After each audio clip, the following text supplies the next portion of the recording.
আমসত্ত্ব আমরা সবাই খেতে ভালোবাসি। বছরের এই সময়টাই আমসত্ত্ব বানানোর উপযুক্ত সময়। দেখুন কত সুন্দর আমসত্ত্ব বানিয়েছি। ভিডিওটা সম্পূর্ণ দেখুন আর এইভাবে আমসত্ত্ব বানিয়ে সারা বছরের জন্য সংরক্ষণ করুন।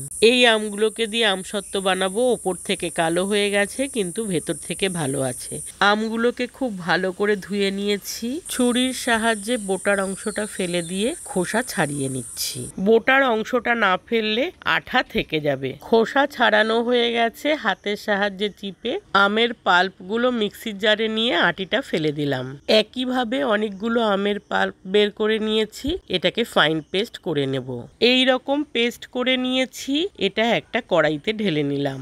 বাকি আমগুলোকেও একইভাবে পেস্ট বানিয়ে কড়াইতে ঢেলে নিয়েছি। কড়াইটা ইন্ডাকশানে বসিয়ে ইন্ডাকশান অন করে দিলাম। আম ফুটতে শুরু করেছে। টেম্পারেচার কমিয়ে দিয়ে একটু নেড়ে দিচ্ছি।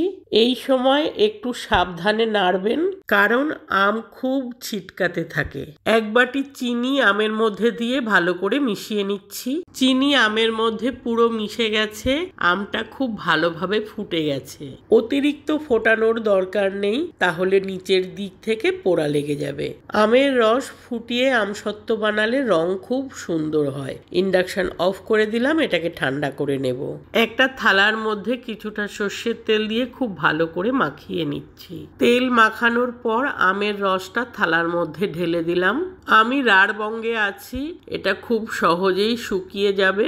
যারা গাঙ্গেয় পশ্চিমবঙ্গে আছেন তারা পাতলা করে বেশ কয়েকটি থালাতে দেবেন। খুন্তির সাহায্যে ওপরের দিকটা একটু সমান করে দিলাম। থালাটা একটা বড় থালার মধ্যে নিয়ে নিলাম, যাতে রোদে নেওয়ার সময় চারিদিকে ছড়িয়ে না যায়। থালাটা রোদের মধ্যে রেখে একটা ঝুড়ি দিয়ে ঢাকা দিয়ে দিলাম।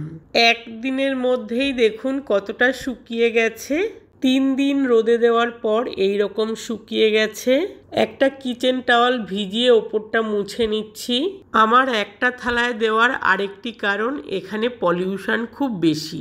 ভালো করে নোংরাগুলো মুছে পরিষ্কার করে নিয়েছি। পাশেরটুকু খুব ভালোভাবে শুকিয়ে গেছে, ওপরটা শুকিয়েছে কিন্তু নিচের দিকে একটু কাঁচা আছে। এইভাবে ছুরি দিয়ে কেটে দিচ্ছি, তাহলে মাঝে একটু ফাঁকা হয়ে যাবে এবং খুব ভালোভাবে শুকিয়ে যাবে। এই অবস্থায় আরেকদিন রোদে দেব। আরেকদিন রোদে দেওয়ার পর এই রকম শুকিয়ে গেছে। ওপরটা আবারও একটু ভিজে কিচেন টাওয়াল দিয়ে মুছে নিলাম। আরেকটা থালা নিয়ে নিয়েছি, এটাতে আর তেল মাখানোর প্রয়োজন নেই। আমসত্ত্বগুলো উল্টো করে ওই থালাটার মধ্যে রেখে দিচ্ছি।